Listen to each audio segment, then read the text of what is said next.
Ladies and gentlemen, welcome back to another episode of Behind the Whiskers, the podcast where we go into all the behind the scenes that the very slow production of the Twisted Whisker Sideshow is undergoing. We are now on episode 20 with all of our people here, sort of, kind of. I am one of your hosts, Mitchell Fink. And I am Harley Clinton, and we're joined here by Mr. David Atlas again. Hello again. Well, I imagine that for our few but faithful listeners, there has been a large gap in their entertainment. And for that, I am at fault. We have been crazy busy prepping and making this year's Halloween happen as we have been wont to do for many years. Not as much with the sideshow, but with a couple other haunt projects that have been going on in the background. And kind of we're settling back in thanks to a special sponsor of the Twisted Whisker Sideshow, allowing us to produce this podcast. Harley, can you talk about our sponsor? Yeah, so we met this guy at a small show that we participated in to, I guess, bring forth the opening of a local reptile and oddities store. And this guy is a friend of the owner of the store, really enjoys cool art, hunky vibes, and I mentioned the podcast to him, and Mr. Red Wilkins decided that he was up to sponsoring the hosting of the podcast itself. So massive props to Red. Awesome dude. Thank you so much. And we can't wait to continue producing more entertainment, more behind the scenes for everybody. Yeah, man, we really appreciate your interest in our show and thanks for your support. This is going to be awesome. Art always grows best as a community, and it's nice and refreshing to have people that are really, really interested and keen on keeping small artists at work, producing awesome art and entertainment for you guys, our listeners, which we're also grateful for. So, for all of you who have followed our very strange journey, welcome back as we now loop you in on this episode, episode 20, into the journeys through the mire of horseshit that is the world of modern art that the Twisted Whisker Sideshow is steadily slogging through with as much persistence as we can. So, I guess rolling it all the way back, the last event that we properly checked in before, I think, was a small North Carolina Viking festival. Is that correct? Yeah, I believe we checked in right before we went to the festival, told everybody that we'd update them, kind of Well, we're here fell updating off you the rails a now. little bit. Did a couple more shows in the meantime, so we've got a lot of stuff to run over. Oh boy. All right. So, time for everybody's quick 10 on what we've been up to. Well, the Viking show came and went. And that show was an interesting collision of worlds for me personally as a creative because a lot of folks that were kind of involved in molding me as I am as an artist managed to make some really awesome appearances. They were also invested for one reason or another in the Viking Festival, particularly our good friends, the Cyphers, Adam and Jen. And then also in that same group of folks from my days frolicking across the Grand Seven Seas with Mr. Atlas, Reggie Kirchen also showed up and they're great people. Probably not going to add their handles, but they are awesome artists all in their own right. Adam Cyphers and his wife are metalsmiths, and Reggie is a full-blown boat captain, big tonnage license, and all sorts of other fancy things I don't really understand, and also an incredible connoisseur of vintage clothing, which is kind of fun. So he greatly appreciates the sideshow for that aspect of it. And weird crashing of the worlds where all of these various creative people, including the full cast of the sideshow, plus we've got some kind of newer performers with us that have been in our scape for a while, but have really started to engage with the show. And they all came out, and we built ourselves a little tent city, complete with a canvas awning, wooden dining tables, a raised fire pit, a crazy like cut from trees front entrance. All firelit. What else did we do? Oh yeah, we installed the entire lighting and sound system with our parent company for the festival stage, and all of these people on top of constructing this encampment in less than, damn Dave, how long did it take us? Like a day and a half.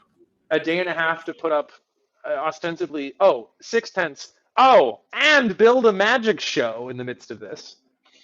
Um, and then we also got the opportunity to try out our first sort of Ren Fair environment, which was kind of crazy.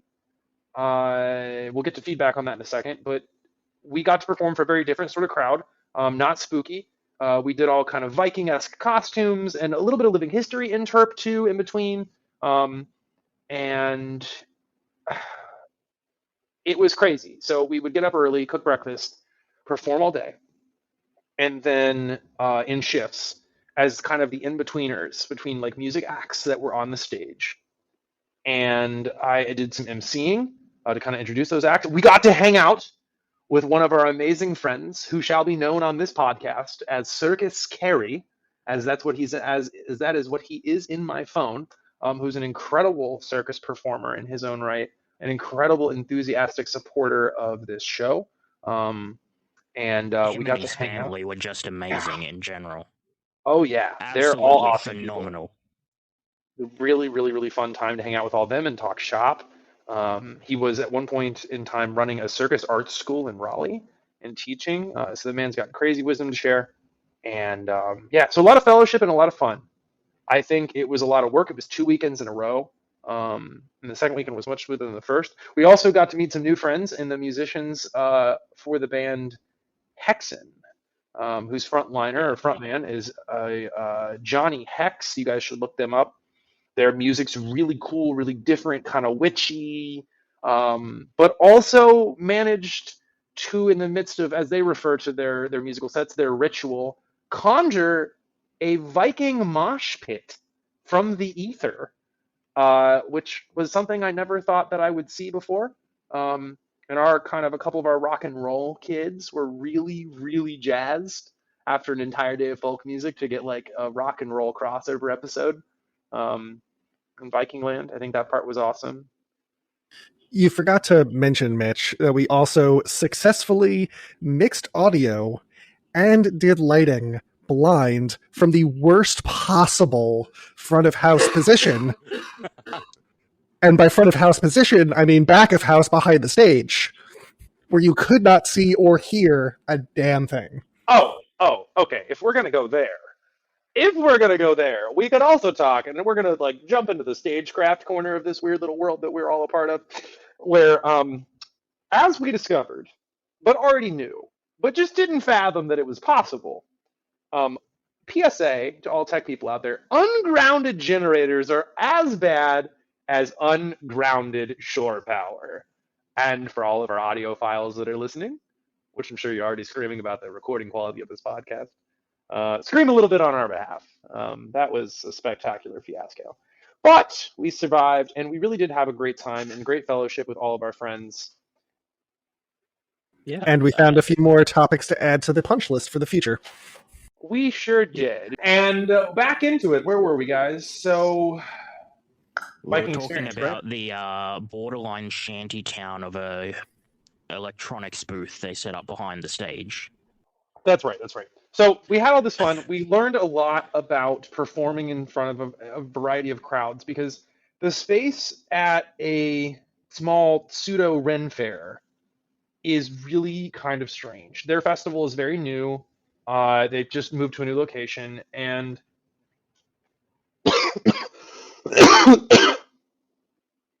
what happened because of that is that the crowd was very inconsistent, whereas something prestigious like the Carolina Ren Fair is going to be packed from opening to closing almost every day that their event is open.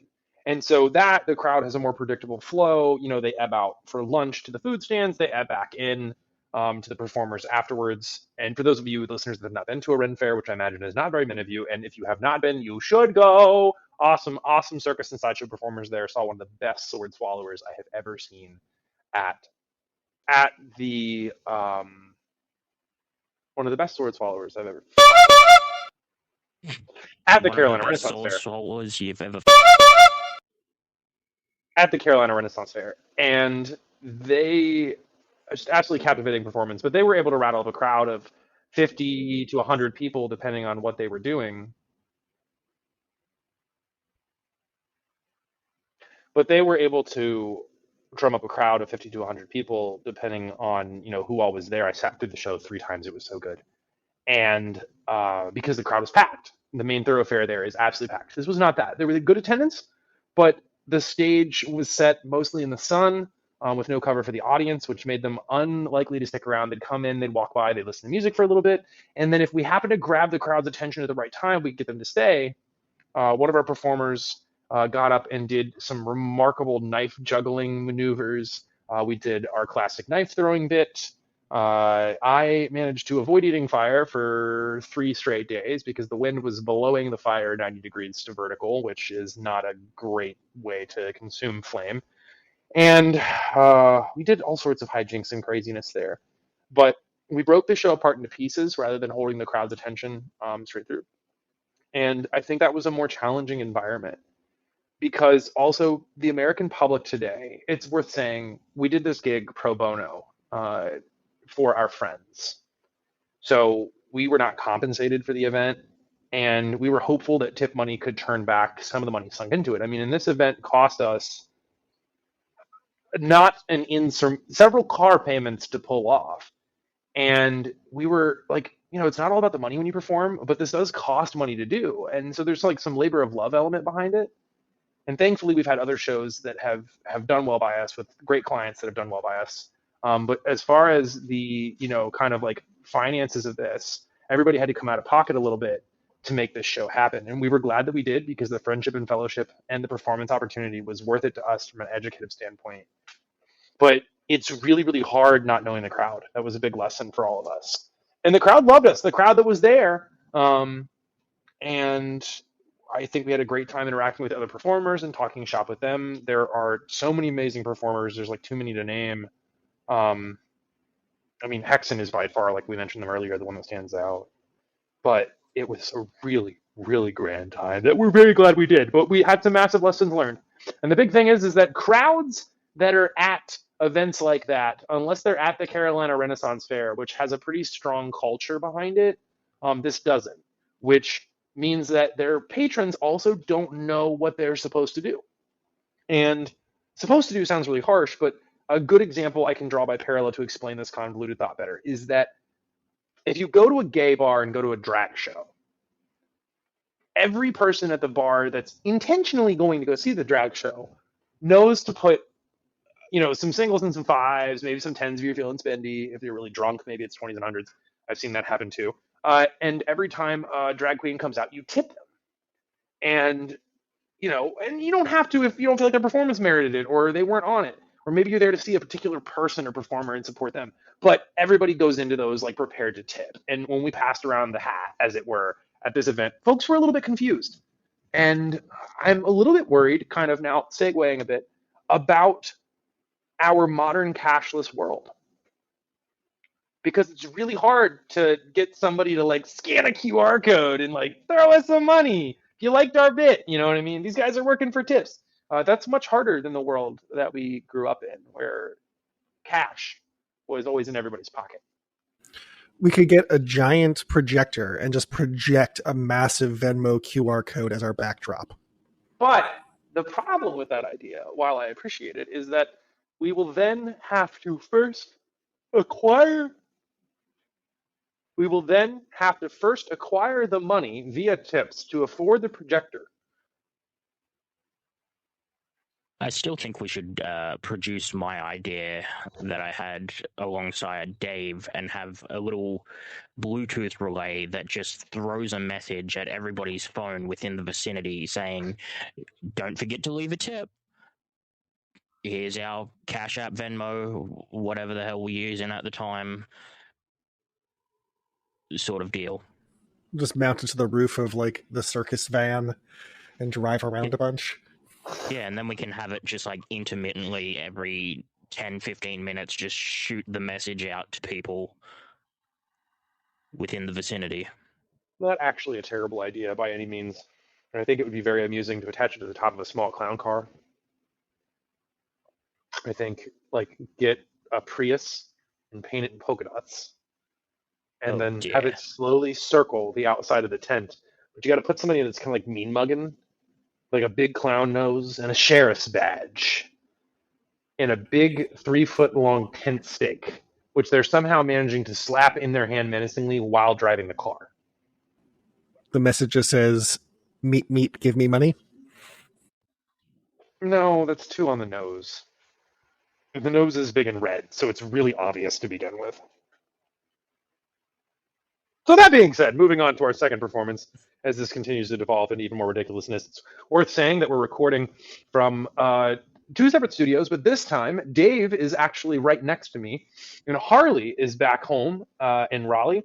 We are, Dave and I, down in, you guessed it, folks, Nakana, North Carolina, down here working on Panic Attack and their new prison haunt at the Boondocks, which we will not go into in detail. We do not have time to tell that tale, but we have been brought in to do some electrics with that and do another stage show for them. And so we are recording at 3:16 a.m. Because that is when we finished our toil for this evening. Just an early night. Just an early night. So many early nights. 'Tis the season for all of our haunters out there. A big attaboy for all of you guys going out in the woods and the creepy spider-infested hellholes that haunted houses we all know they are. And to all the technicians and producers and directors out there running those shows, you guys have almost made it. Most of us are probably still making changes in it week 2, coming into week 3 for some of us. But congratulations on surviving another year. You guys have worked hard, I'm sure, and really thought hard about your costumes and your characters and your makeup. And it's a lot of work. People don't understand what goes into sideshow, circus, or haunted houses. And it's not their job to understand, right? It's their job to allow us to lift the veil of the misery of modern society for a couple of hours in exchange for their money, of course. But they must pay their penance. That's right. Like, nothing in life is free. But the job is to make them forget about the very scary world we're mired in right now. And, I think it's something that people don't always get told. Like, your producers and directors don't always tell you that that's what you're a part of. It's not just about you, even though you're on the stage. It's also about the relationship you have with your audience. Which brings me into, no, that's too early of a segue. Damn, back up, beep, beep. The next event. That's a terrible segue, but we're just, no, screw that. It's not a segue. We're changing the subject. On to Carolina Fear Fest. Which was a lot of fun. It was just in general. Absolutely great time. Major compliments and gratitude to Stephanie and her team at Carolina Fear Fest. They recently released a message stating that they have decided to postpone their event this upcoming year, which is sad because in some ways that's actually where the Twisted Whisker Sideshow truly begins. Originally as a weird, interesting way for me to get Panic Point to stick out. Panic Point had bought a booth there, and regardless of the conflicts, which fall entirely on my deaf, top hat covered ears, about, well, circuses and haunted houses don't belong together. Newsflash, for you history buffs out there, haunted houses come largely from fairs and circuses, so bite me. But not bitter. They allowed me to construct a booth there with like a hellmouth, and we did a bunch of carnival-esque characters because every haunted house sends out zombies and a couple of rednecks with a banjo, and we find that to be kind of droll. Or they send out like all sorts of clowns that. I love you haunt clowns out there. All right, you guys are great, and there's a lot of really good individualistic ones, but a lot of them just look like a bad punk metal day. Like a punk metal day on an acid trip, and they all look the same. And so, like, that's the theme, like 3 character units, like a redneck, a really cool horror cosplay, or whatever the hell I said the first option was. But the point is that we set out to make this like carnival-esque booth, and it actually played pretty well because we were premiering that year at Panic Point the Carney Crypt, which is now buried deep in the vault of the Twisted Whisker Entertainment Company, hopefully to come back one day.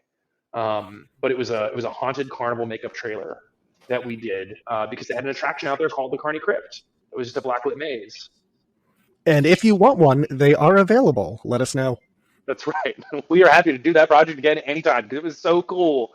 It was such a cool project. But that being said, we themed our booth around that and wanted to stick out a little bit. And so we leaned vaudeville and circus and kind of like dirty, grimy performers. And we still had like blackout contacts and stuff. And like these were ghosts of performers. But that was kind of the first coalescing, was Mr. Dason Henderson and Ms. Heather Crumley and myself.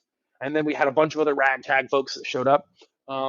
That was that Typhoon's first event? You guys help me remember, or was it Typhoon haunt the pre? No, that was leading up to the reveal of Typhoon at Panic Point that year. I'm not sure. This predates our friendship entirely. It does. Oh my gosh. So it was a crazy cool event, and the event organizer there, Stephanie, was immediately excited to have us because we were willing to interact with our crowd. A lot of the haunters that show up with various haunted houses to events like this, for them, it's more of a haunt party, which isn't a bad thing because I'm a big believer that that conventions, much like a Renaissance fair or a living history reenactment, needs to be what you want it to be to some degree, right? Like you got to play along and you got to wear the uniform to be on the baseball team, but you've got to play baseball for your own reasons. And so for a lot of them, going to these conventions is an attempt to get to connect with other people like them and talk shop. But then oftentimes what it devolves into, much to the absolute chagrin of convention runners everywhere, is that spooky cosplayers and spooky costumed people will, especially if they're haunted house people, resort to terrorizing the ever-loving shit out of the crowd that is perhaps mostly there to shop and take pictures of the celebrities. And so we were willing. Never do that. Right. So instead, we went in and we kind of joked and laughed with them in character, and we were a little bit scary if somebody wanted to play, or like a kid comes up and chase me, of course, give them what they want, but maybe not scaring the granny panties off of the little old ladies looking for their hand knit black cats and their awesome poster prints. And so she was really taken with us, and so we worked it out. We came back, I think, the following year. So that would have been year 2. We did there. And we just showed up. We all bought tickets, I think. Yeah, we bought tickets that year, and we all just showed up in costume to hang out and run around. And we had a banging time. It was a great time. Some great photos were taken at that event. And we were just excited to come out. We, passed out some QR codes for Panic Point and try to talk people into coming and working with us, which is pretty hard in an event with being fed nationally, because Carolina Fear Fest had, people that would travel across the country to come and hang out at their festival. And so from there, the third year was the first year that we cut a deal with Steph. And Stephanie wanted to theme her after hours party out to be called Saturday Night Sideshow, I think is what it was. And so she had us out to put on a show, kind of like dinner theater. We went and we set up a kind of a 2-hour show where she had it catered, and it was at a hotel, and the carpet was really fugly. Like, this is the fuggliest carpet I have ever seen. And that was actually where she got the idea for the event. Because the following year she hires us to be at the event proper, and we come in and we MC her main stage. But the party they had, back to the ugly carpet, they did like a murder on prom night theme, because she was like, my 2 options for this carpet are circus or bad 80s. No in between. It was really terrible carpet. It was really ugly carpet. Maybe that's why she's postponing it for this year, because she can't come up with another idea to do with the carpet. I would love to blame it on that than the economy, that she's just waiting for artistic recharge. That makes me feel better about the world of live entertainment. Let's go with that then. Yeah, got to keep our hopes up.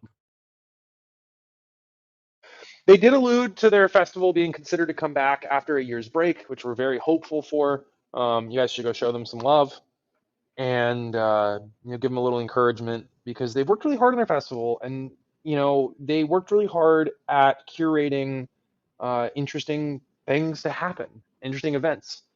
They did one that was called Spirits with the Spirits this year, where they worked to deal with the restaurant in downtown Raleigh, some of you may know as the Big Easy, which is a pretty well-themed New Orleans restaurant, pretty, from what I've been told. It's pretty authentic Cajun cuisine, and they have an upstairs like private room. And so they stuck a fortune teller up there and called it Spirits the Spirits. And it was a really cool little like marketing campaign, thing for people to do while they're in town.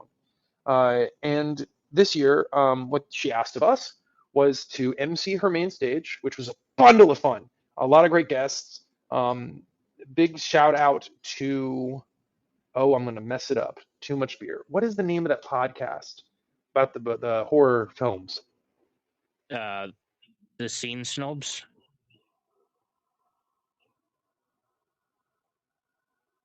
That's right. That's right. It's the Scene Stops, and Mick is the guy that's in charge of that, right? I believe so. Mick Williams? Something like that. That sounds right. Hold on. Okay, pause for Sounds information vaguely here. familiar. Okay, hold on. The Scene It sounds like an Snobs. actual human being that would exist that I have interacted with.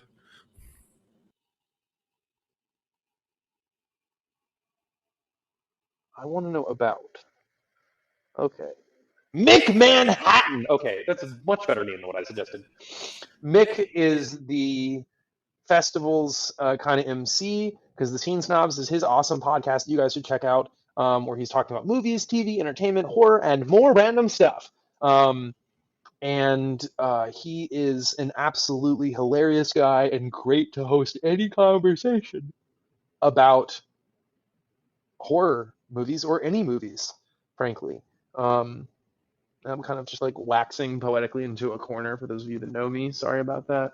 So beep back up. Okay, so we MC the main stage, and we had the best time because we got to put into practice our whole show multiple times.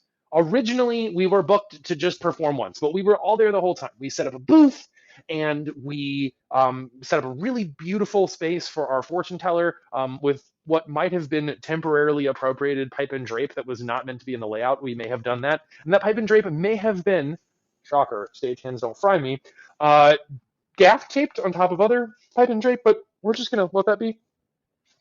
And It didn't fall down. it did not fall down. I've pulled way worse out of like legitimate theaters. That's fine. It was structurally sound enough. I think that's a bit of a stretch. Again, it didn't cave. Well, small mercies. So, with no tent collapses or pipe and drape collapses, we spent the weekend absolutely terrorizing that event with all sorts of things. The clown radio came back.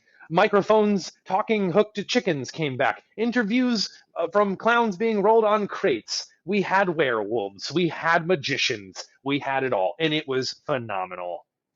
And we did so many things to rubber chickens that ought not be done to rubber chickens. Oh, yeah. They were choked vigorously. Also turned into inhaling devices at one point.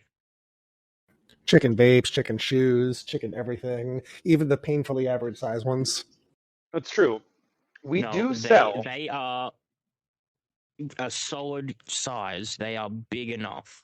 I feel like, what, we're going to leave that there from you, and I'm going to give the pitch for the chickens. Okay? They were advertised to us when we bought them as 6 inches.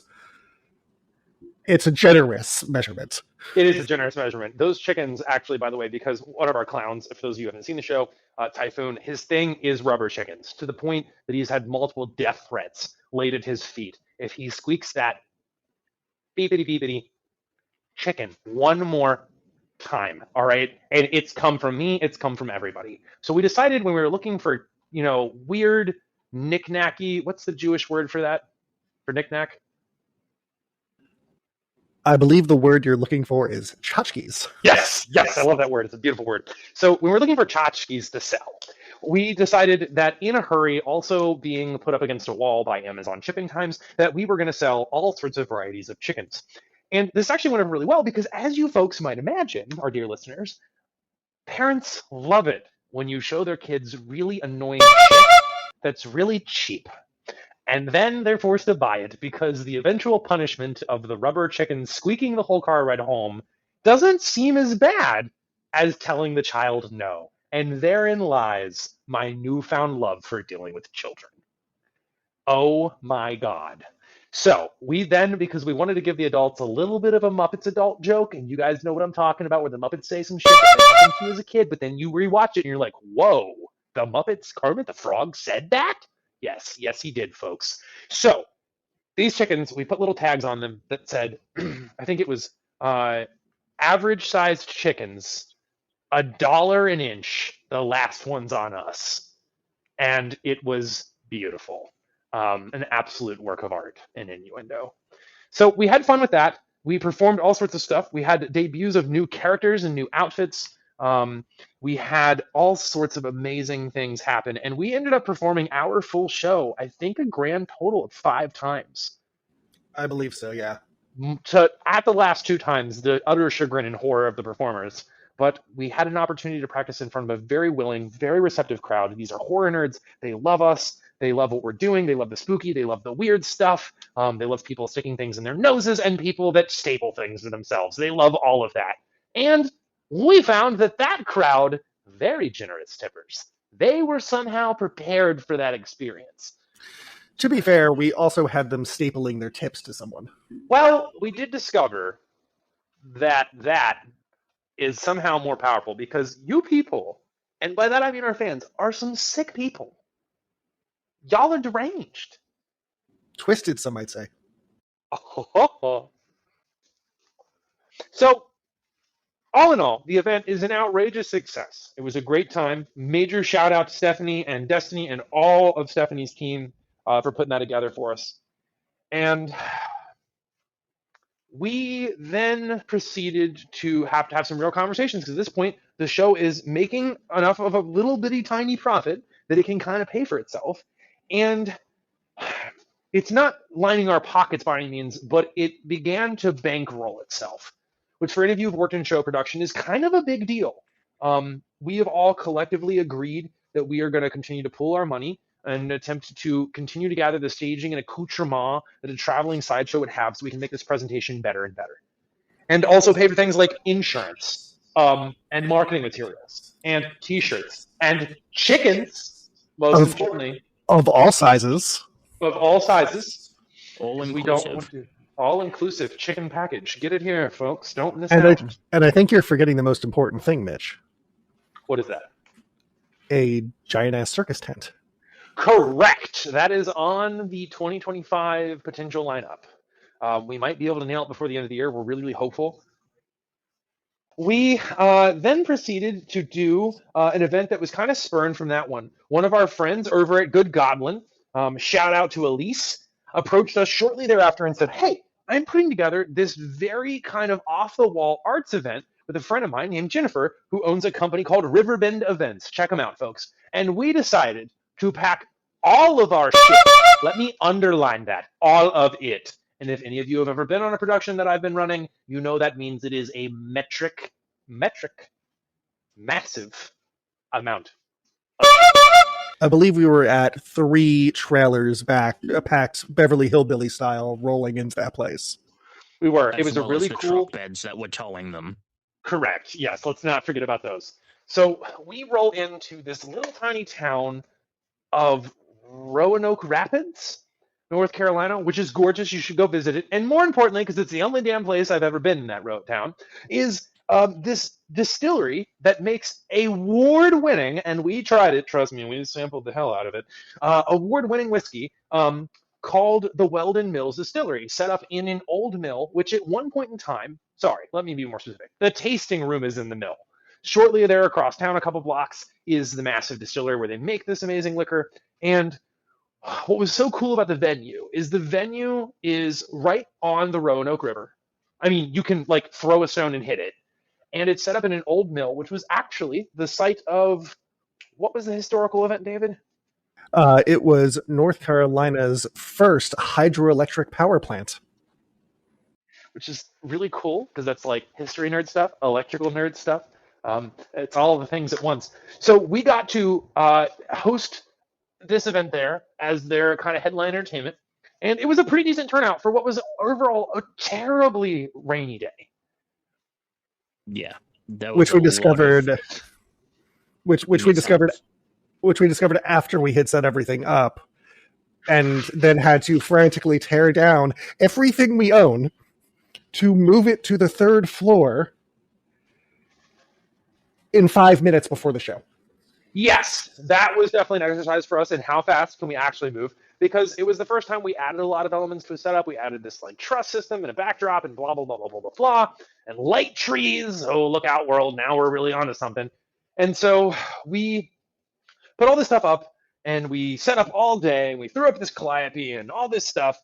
And man, oh man, like 6 hours or worse of building this show to go, uh-oh, we got to come up with a new plan. And luckily, our fellow artists, because this is one part sideshow, one part art show, and there were some amazing artists at the show, were kind enough to make space in their artist alley for us to crash it and perform in the middle of it as it was monsooning outside, which of course so politely stopped in just enough time for us to perform all day in a panic, and then turn around and pack it all back in the trucks.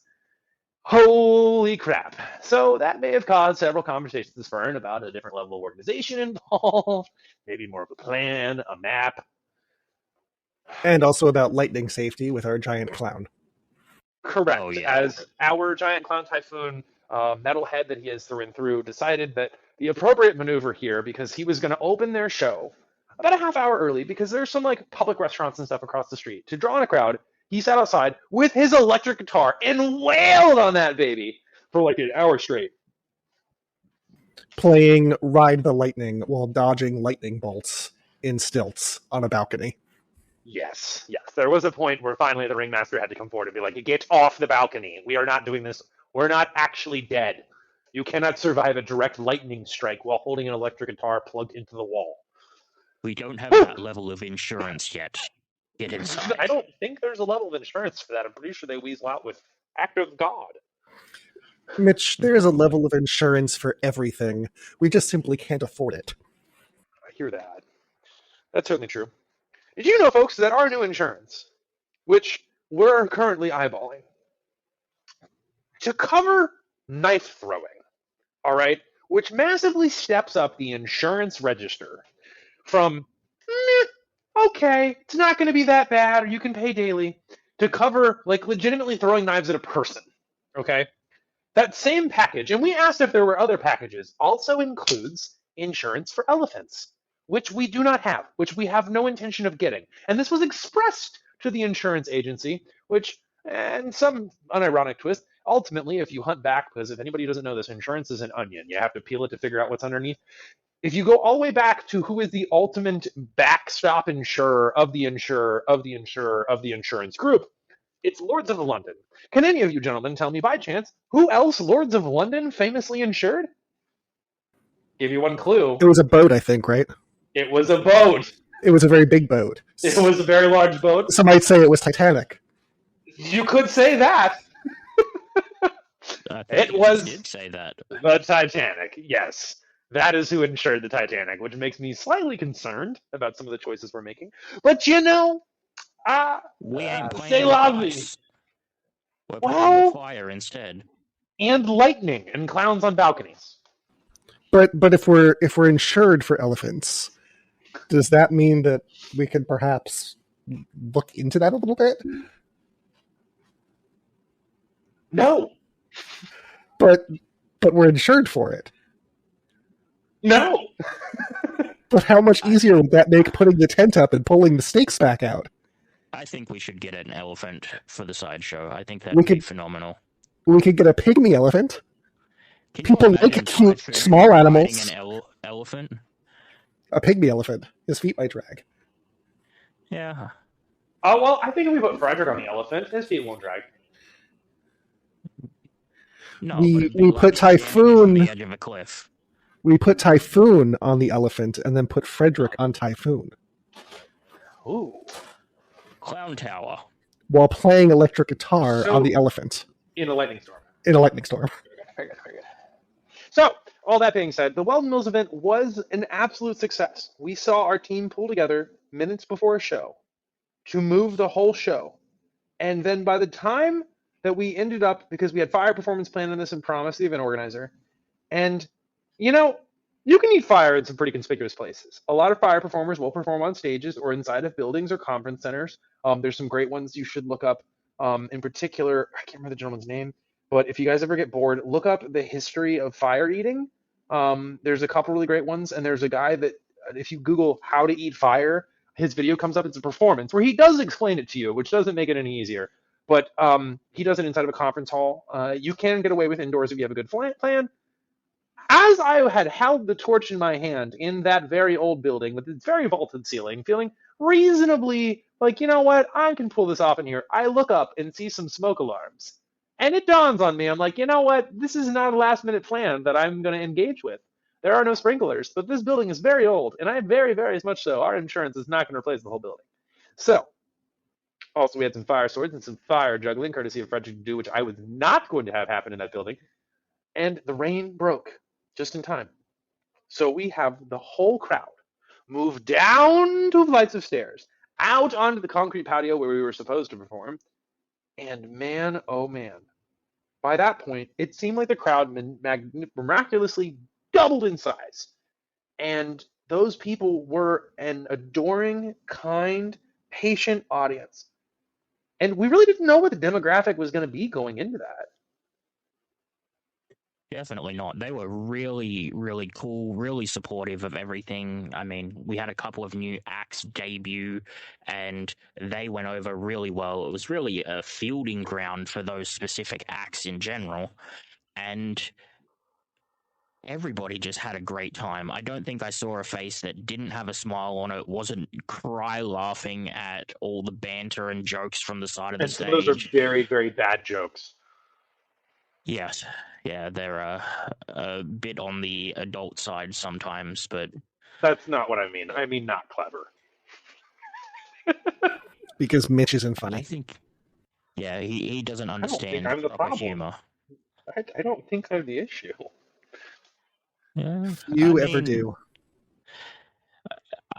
Every joke got a laugh, so it must be you that's the problem. I think that's exactly what somebody who is actually the problem would say. I wasn't performing in the sideshow. Now, Morpheus Walker, that guy's hilarious. Morpheus Walker is very funny. Yeah. And very attractive to women everywhere. Much to his chagrin and horror. So, that being said, that brings us around to our latest event. And we've run this episode a little bit long, so we're going to try to wrap it up a bit. But in short, we got a random reach out through one of the friends of the sideshow, Heather Crumley, who is a reptile and animal fiend. She has a literal zoo in her house. And she happened to go check out this new pet store in town, right next to the Habitat for Humanity in Wake Forest. And she mentioned the sideshow to us because they were looking for some performers. So Heather reaches out to us about this event, and then shortly after that, the event organizer reaches out. There's a terrible video of me on the internet where I show up with some like badly, quickly done makeup to go and meet these guys. I did not know there was going to be a video taken. And what they were looking for was they were looking for some sideshow performers to just come out and hang out while they open their store, because in their first store location, which is in Charlotte, by the way, the name of this place is Cold-Blooded and Bizarre, because not only do they sell reptiles and insects of all kinds, they also sell all sorts of oddities, which is like right up our alley. They had some really, really cool sideshow performers, a sword swallower and fire eating duo. What is their name? Because they're very much like us, and I've been meaning to reach out to them. They're like the Stray Cat sideshow or something. It's like something like it's also cat related very directly. Anyway, those kind folks came out to their Charlotte opening and they weren't available for this one in Wake Forest. So they reached out to us. And we came to an agreement and we said, you know what, we'll just show up for the hell of it. Let's go. Let's see what your crowd's like. And their crowd was awesome. It was kind of like street performance for us because we were in the middle of a shopping center, which was very confused by our presence there. They were a little off-put, but we performed 4 shows? 3 shows? You two, David, you weren't there at all, and Harley, you actually weren't there till the end. I'm going to call on a guest from across the room who was there. Valentine, how many shows did we perform? I think it was 3, because I believe by the 3rd and final show we were all shooting death flares.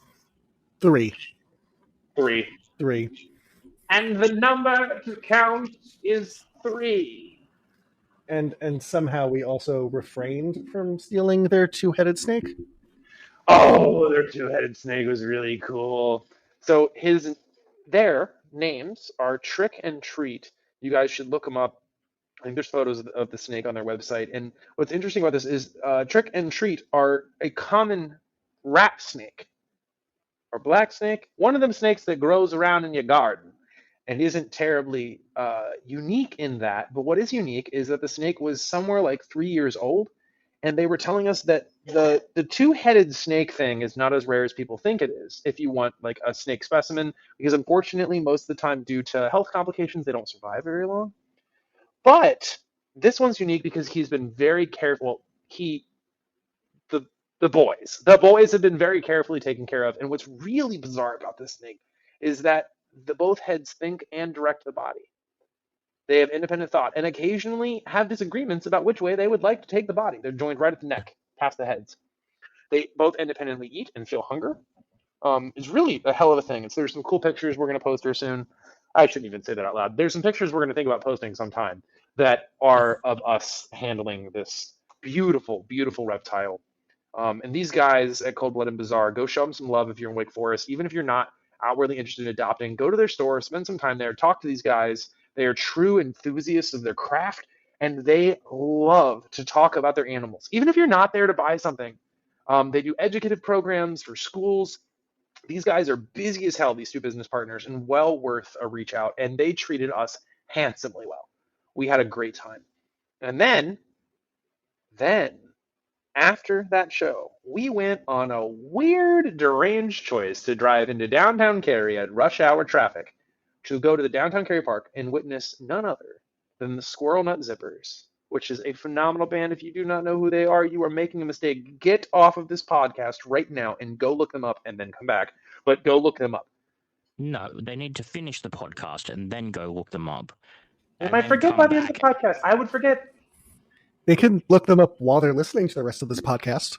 That's a possibility. That's true. Take a different device and play the music at the same time. It sounds great. They are a local to North Carolina band that has been doing circus music for a long time, but also jazz and all sorts of other crazy stuff. Very different inspos on a lot of their songs. They do some classic pieces. They do a lot of custom, or rather, what's the word for not custom music? That's so lame. Original. Bespoke. Ooh, bespoke music. Bespoke is nice. I like that. Yeah, it's just absolutely crazy, and they're high energy. There was a couple that was other. So we all went dressed in our circus finery to this concert, and we got to meet the band afterwards. It was really cool because one of our clowns plays the saxophone, and he got to have a really fun like big hero moment when walking up to the band to talk to him. And they're just incredible musicians, and it was so cool. It was a free concert in Cary, no less. And so that was an absolutely great way to end a day of performing. Yeah, I think that brings us around to the end of our current adventures. Yeah, we're up to the present day where we've got more projects that we will update in another episode. And yeah. I will throw this out because I cannot absolutely with certainty promise when Harley is going to hold a gun to my head and pin us down to do this again. So I suspect it should be probably middle late October, but I have some very exciting news, and exciting news to these people in the room, perhaps. We are going to, a drum roll please, Vegas. Oh. We are not going to Vegas. I just said that because it'd be funny. People think we're Vegas big. It was so cute. Okay, no, we're not going to Vegas. But we are going to somewhere as equally as cool as Vegas. For those of our friends on the podcast that know about us, if we had to pick a home haunt for us to truly support, it would be Haunted Harvest. And we have come to an agreement with the owners of Haunted Harvest and their art director that we are going to be taking the sideshow, tent and all, to, at the bare minimum, perform the weekend of the 17th and 18th at Haunted Harvest in their midway. Doing some midway performance, and then also doing a full-blown tented sideshow as in the olden days of yore. We're working out to see if we've got any other dates because we've been booked awesomely for a private party that we cannot tell you anything about because it's a private party on the 25th of October. And I will hint at the idea if it happens, maybe saying it publicly will put more pressure on this idea into the universe, that we are in talks about doing a Halloween night show downtown Raleigh at an undisclosed location. So keep your eyeballs out, folks, and go to Haunted Harvest. Go to Haunted Harvest. If you can't make it the 17th and 18th, we will accept the consolation prize of you going another weekend. But at the very least, we'll be there then. You need to go see that show. It is an amazing and incredibly articulate piece of horror art that a lot of really talented people are working on. Our good friend Joe Harp is the art director there, and he is a master at his craft. And it's not just like a waste your money, jump out, haunted house. This is a real piece of art that has a really articulate storyline and interesting props hidden around every corner. Even their midway is filled with interesting stuff to see. In particular, I highly recommend going and checking out the movie theater in the corner of the park, and that's all I can say about it. So that is where our current adventures will be headed towards.